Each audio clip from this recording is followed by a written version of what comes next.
Hi everybody, it's Paul and I'm doing another video with Rit Dyemore, the dye for synthetic fibers. In the last video, I did some tie-dye stripes down the side of my daughter's Adidas sweatpants. It turned out pretty cool, and I'll put a link for that in the description below.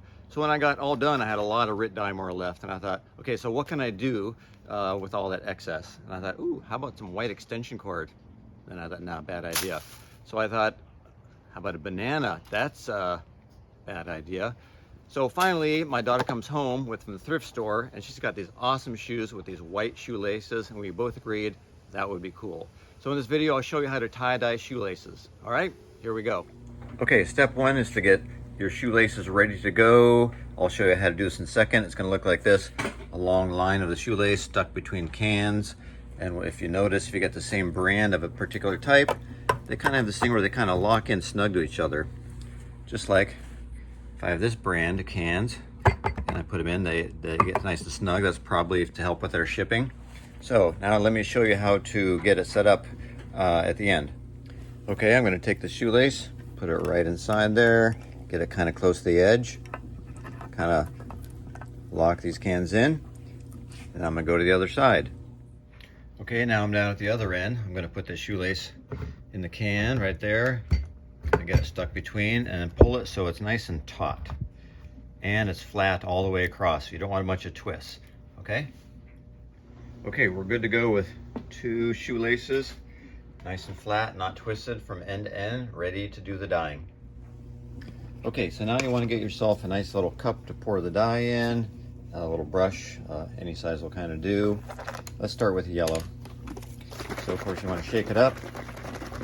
And this cup needs to be small enough that it fits underneath that shoelace. So I'm going to pour in some yellow. And I'm not going to dilute this because once you wash it and do everything, it's going to come out a little bit lighter than what you see in there. It looks kind of brown right now, but it'll come out yellow when it's all done. So the way to do this, so you don't make a mess and you don't spill anything, is you get your brush, some yellow, and just gonna start to paint a section. You can do just a couple colors, make these long areas, or you can just do a few inches at a time. And the nice thing about putting it in between the cans is that once I do one side, I'm gonna do yellow here, then maybe yellow down over here, and then maybe another foot down, another thing of yellow. Is that you flip it over and then you do the other side yellow, so you get your yellows done. Okay, and maybe I'll do this since I got both shoelaces out. I'm gonna do it over here too. And you really just soak it in there. And the nice thing is if it drips down, no big deal. You got your cup right underneath.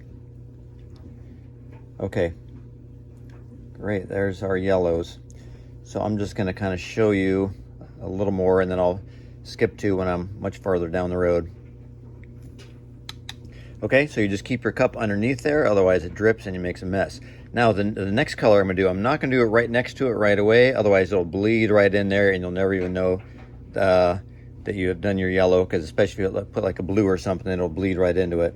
So what you do is you go down, you leave space, and let's say maybe I'm gonna do a little bit over here. If I do another yellow, I'll go maybe 8 inches down, another yellow, and then I'll come back and fill in another space. And eventually then you have to start mixing the two areas, but I want this to kind of get semi-dry before I put the neighboring color in, whatever that's going to be. Otherwise they'll bleed into each other just kind of really quick. Once one area gets a little bit dry, it's a lot easier to keep them separated. Okay, so I'm going to start doing a whole bunch of yellows and I'll catch up to you in a little bit and I'll pick another color. Okay, I've done a couple different areas of yellow. So now what I come do is I'm going to take that shoelace, turn it over, wedge it back in the can. I'm going to go to the other end, turn it over, make it kind of taut.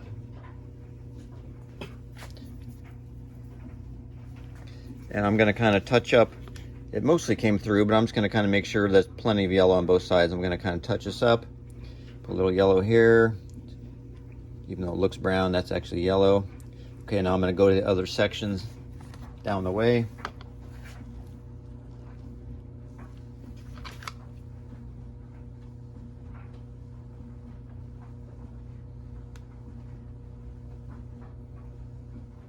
Okay, about 25 minutes later, I think 20, 25, they're both done. It's kind of hard to tell in this light, but I got all the different colors there. And so now I'm gonna let it sit for a day. Maybe don't need to, but I got other stuff to do, and tomorrow I'll show you how to iron it and get it ready to wash. Okay, so here we are the next day. Now, the way we're gonna lock these colors in is to through heat and steam. So I'm gonna do them separately. I don't want them right next to each other because then maybe some of the colors would bleed.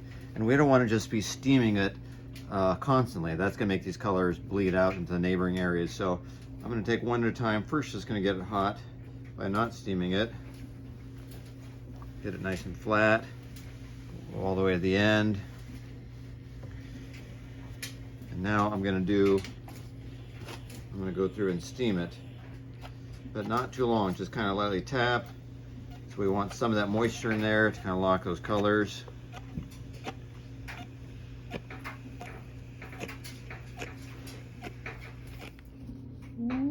Time for the wash.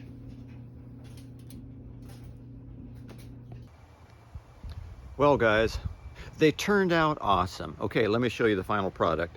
There we go, looks pretty darn cool. I'm sure my daughter will love them in her shoes, and I'll put them in the shoes in a little bit to show you. Basically it turned out to hold a dye well, dye more, because this is synthetic fibers. I did a little reading on shoelaces, and in the past it was a lot more just cotton based, but now they're more synthetic fibers to keep a good shape, and they stay looking good. I also went over to Walmart just out of curiosity to see what they had for shoelaces. They've got a lot of this Kiwi Sport or Kiwi brand, and I did some testing on those just to see if that would hold the color well. And look at that, pretty dang cool.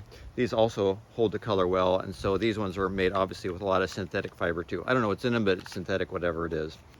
Okay, so here's the shoelaces in the shoes. How cool is that? A lot of fun.